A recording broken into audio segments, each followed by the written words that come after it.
Ang reading mo, Virgo. Welcome back to our channel. Naway nasa mabuti kayong kalagayan while watching the channel. This is a general reading. Kayo nang bahalang magpalit-palit ng situation nyo sa reading ko.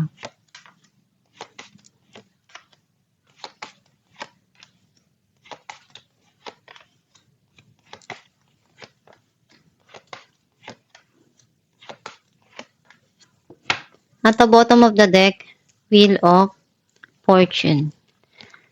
Ang nasisense ko na energy mo dito, may mga bagay na nararamdaman mong nagtapos na, nag-end na yung cycle, may papasok na new cycle para sa'yo.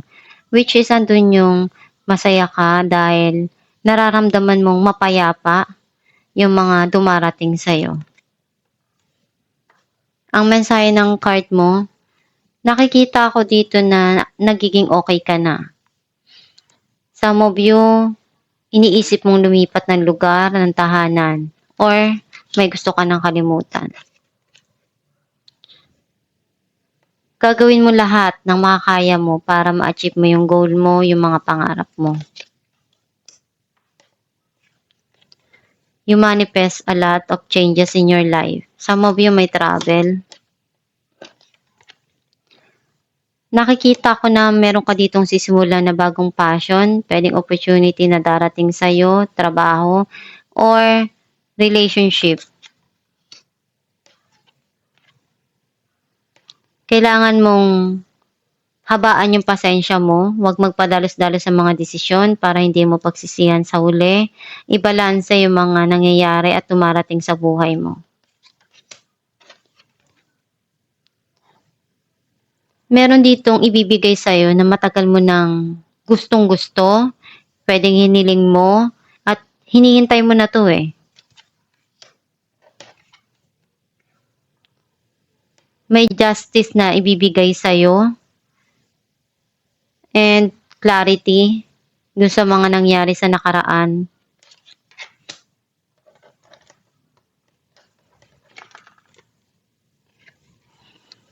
You're removing some people in your life. Some of you may mga inaalam, inaaral ka dito.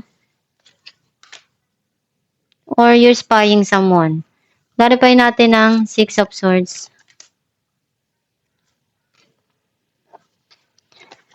Page of Wands and 3 of Wands. May magandang balita na darating dito. Pwedeng nasa malayo. Some of you may sisimulan ka dito or may iniisip ka na gusto mong simulan. Some of you nandun yung travel oh. Clarify natin the World.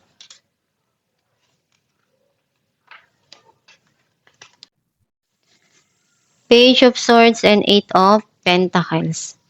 Nakikita ko na may mga inaalam ka dito na pwedeng makatulong sa trabaho mo. Sobrang busy mo. May mga gusto kang mangyari na mabago. Kung ano yung mga bagay na nangyari sa nakaraan na hindi maganda. Ngayon, pagsusumikapan mong maiayos yun. Some of you, pwedeng may communication eh. Na nasa malayo, na connected sa trabaho. Clarify natin ang Temperance.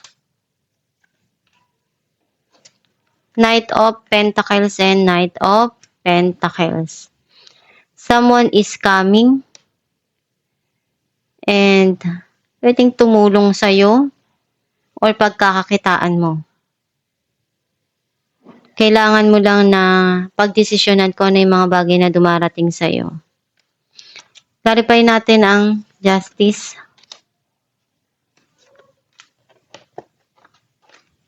Three of Wands and 10 of Swords. Puro travel yung nakikita ko dito. May hinihintay ka na meron ditong nangyari na nag-end yung situation kasi feeling mo pagod ka na. Feeling mo nasaktan ka doon, niloko ka. At meron kang justice na gusto mong makuha. Clarify natin ng Queen of Wands.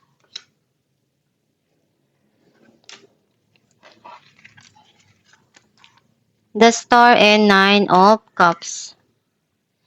May hinihiling ka dito, umaasa ka na one day makukuha mo and ibibigay naman sa'yo kasi andun yung sobrang ginagawa mo lahat ng makakaya mo. Lahat ng paraan na alam mo gagawin mo. Clarify natin ang Ace of Wands. Page of Pentacles and Queen of Wands. Nagiging okay naman yung mga dumarating o yung connection mo about dun sa relationship. Nagiging maganda. Something here na pinaplano mong simulan pagdating sa financial. Na pwedeng simulan mo. Clarify natin ang Nine of Cups. Iniisip mo na pwedeng pagkakitaan. Queen of Cups and Page of Pentacles. You are a loving person. Sobra kang mapagmahal. Or masaya ka dahil dun sa mga dumarating sa'yo. Sa mga binigay sa'yo. At may mga iniisip ka dito na hakbang na gusto mong makatulong sa financial mo. Clarify natin ang Page of Swords. Four of Pentacles and the Wheel. Hindi mo pa rin makalimutan yung mga nangyari sa buhay mo or yung person, nagkaroon ng end yung cycle doon, may new cycle na papasok. Some of you want to save, secure yung future mo. Nagkakaroon na ng linaw sa mga nangyari sa nakaraan. Andun din yung communication between you and yung sa last na situation or yung person. Magkakaroon ng pag-uusap dito or gusto mong kausapin. Masaya ka rin naman dun sa mga bagay na dumarating sa'yo. Masaya ka dahil malaya ka na nagagawa mo yung gusto mo. Alamin natin kung anong mensahe ng iyong gabay.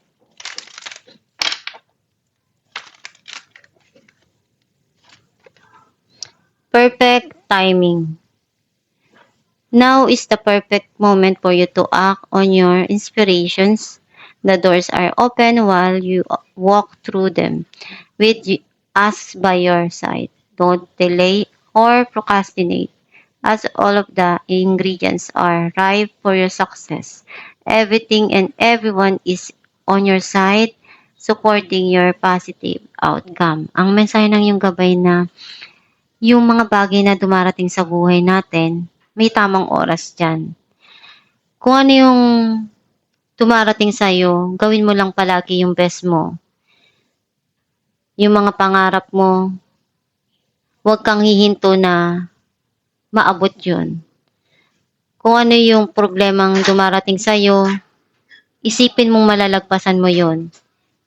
Andyan ang Diyos ang mapalagi para gabayan, tulungan ka sa mga pinagdadaanan mo. Sikapin mo lang na malagpasan yung mga pagsubok na binibigay sa'yo. At kung ano man yung bagay na pinapangarap mo, darating at darating din yan sa'yo. Ibibigay at ibibigay yan sa'yo kapag nandun na yung tamang oras. Huwag kang hihinto sa mga pangarap mo na maabot mo yon. Sipagan mo lang at gawin mo lang palagi yung makakaya mo.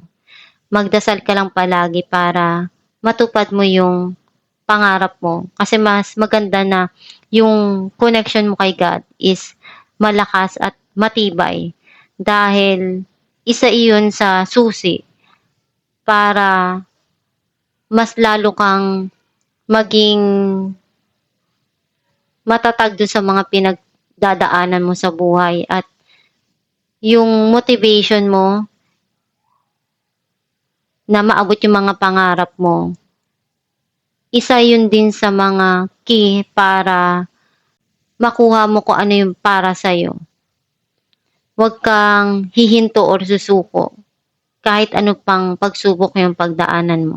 At itong yung reading, Virgo, kung nakaresonate ka, kindly comment down below. Thank you for watching.